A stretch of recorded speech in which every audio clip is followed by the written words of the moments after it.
महाभारत का युद्ध कुरुक्षेत्र में लड़ा गया। गीता का उपदेश भी भगवान श्री कृष्ण ने इसी धरती पर ज्योतिषर में दिया था। इस धरा पर गंगापुत्र भीष्म बाणों की सैया पर रहे और न जाने कितने घटनाक्रम यहाँ पर अब तक घटित हो चुके हैं। जैसे कुरुक्षेत्र का जिक्र भगवत गीता के पहले श्लोक में मिलता है। थानेश्वर नगर राजा हर्ष की राजधानी कुरुक्षेत्र था। सन 1011 ईस्वी में इसे महमूद गजनवी ने तबाह कर दिया।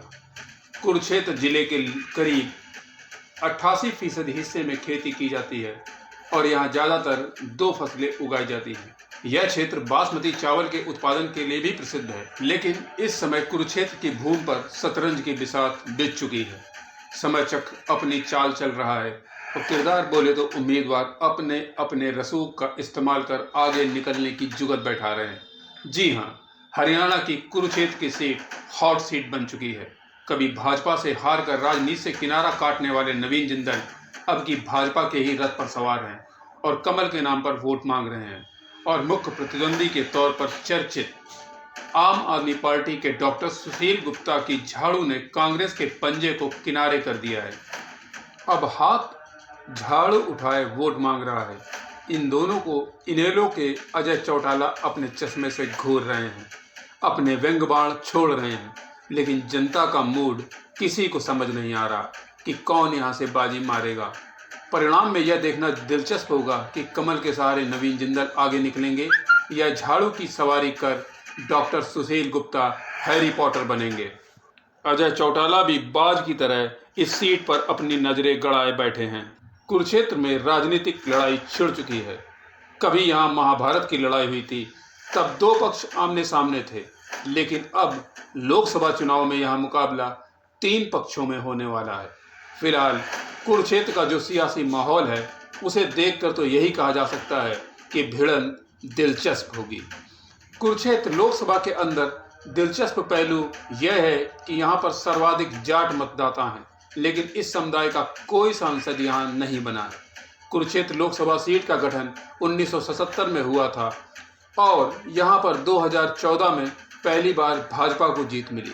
जीतने वाले थे राजकुमार सैनी और हारने वालों का नाम सुनकर आप चौंक जाएंगे। जी हाँ, सस्पेंस ना रखते हुए बताता हूँ कि वह थे इंडियन लोक दल के बलबीर सैनी और कांग्रेस के नवीन जिंदल, जो कांग्रेस का हाथ लेकर चुनावी मैदान में उतरे थे, लेकिन इस बार उन्होंने हाथ का साथ छोड़कर कमल का दामन थाम लिया है। उस हार से पहले नवीन जिंदल कांग्रेस से लगातार 2 बार सांसद भी रह चुके हैं और जब वह हारे तो उनका नंबर 3रा था। जी हाँ, 2014 के जनादेश में विजेता भाजपा के राजकुमार सैनी को करीब 37% वोट के साथ 4,18,112 मत मिले थे, जबकि इंडियन लोकदल के बलबीर सैनी को 25% वोट के साथ कुल 2,88,376 वोट मिले थे। 2004 और 2009 में कुरुक्षेत्र से सांसद रहे कांग्रेस के नवीन जिंदल को वोट मिले थे 2,87,722। कुरुक्षेत्र लोकसभा के अंदर कुल 9 विधानसभा क्षेत्र हैं। इनमें लाडवा, शाहाबाद, थानेश्वर, पिहोवा, रादौर, गोहला, कलायत, कैथल और पुंडरी विधानसभा क्षेत्र आते हैं। पिछले वर्ष 2019 के चुनाव में जिंदल की एंट्री नहीं हुई। तब भाजपा के नायब सिंह सैनी, जो अब हरियाणा के मुख्यमंत्री हैं, ने कांग्रेस के निर्मल सिंह को हराया था। नायब सिंह को 74% वोट मिले थे। यह आंकड़ा था 6,88,629 वोटों का और निर्मल सिंह को मिले थे कुल 16,57,335 वोटों में से 3,04,038 वोट। हार का अंतर था 3,84,991 वोट। इससे पूर्व 2004 और 2009 के चुनाव में नवीन जिंदल ने बतौर कांग्रेस उम्मीदवार यहां से जीत दर्ज की। 2009 में नवीन जिंदल ने 45.36% वोटों के साथ 3,97,204 मत हासिल किए थे और उनके निकटतम प्रतिद्वंदी रहे इनेलो से अशोक कुमार अरोड़ा को वोट मिले थे 2,78,475 वोट। इससे पहले 2004 में भी नवीन जिंदल जीते थे।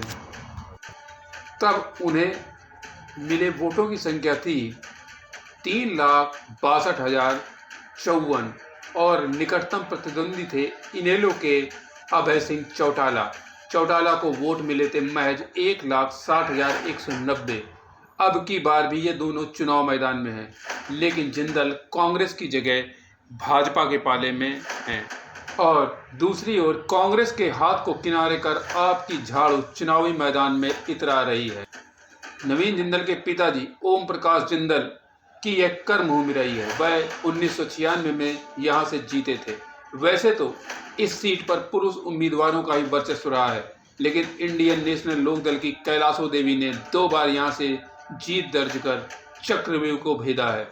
वह 1998 और 99 में विजेता बनी थी। 2 लोकसभा चुनाव को छोड़कर इस सीट पर महिला उम्मीदवार कभी नजर नहीं आई। कैलाशो देवी ने इतिहास तो रचा, लेकिन इसके बाद उनका राजनीतिक करियर खत्म सा हो गया। हरियाणा लोकदल व इनेलो का राजनीतिक अस्तित्व कमजोर होने के बाद 2 बार लोकसभा चुनाव जीतने वाली कैलाशो देवी 2009 में कांग्रेस में शामिल हो गई। लाडवा हलके से 2 बार विधायक का चुनाव भी लड़ा, लेकिन उन्हें जीत नसीब न हुई। वर्तमान में वह भाजपा संगठन से जुड़ी हुई है। जीटी बेल्ट की इस संसदीय क्षेत्र में कुरुक्षेत्र व कैथल के अतिरिक्त यमुनानगर जिले का भी कुछ हिस्सा शामिल है। फिलहाल चुनावी सरगर्मी तेज है, लेकिन क्या यह वोट देकर आपको तय करना है कि किसे जिताना है और किसे देनी है पटकनी। भारत का सबसे बड़ा विचार, एक से एक भारत। लाइक करें, सब्सक्राइब करें और शेयर करना ना भूलें।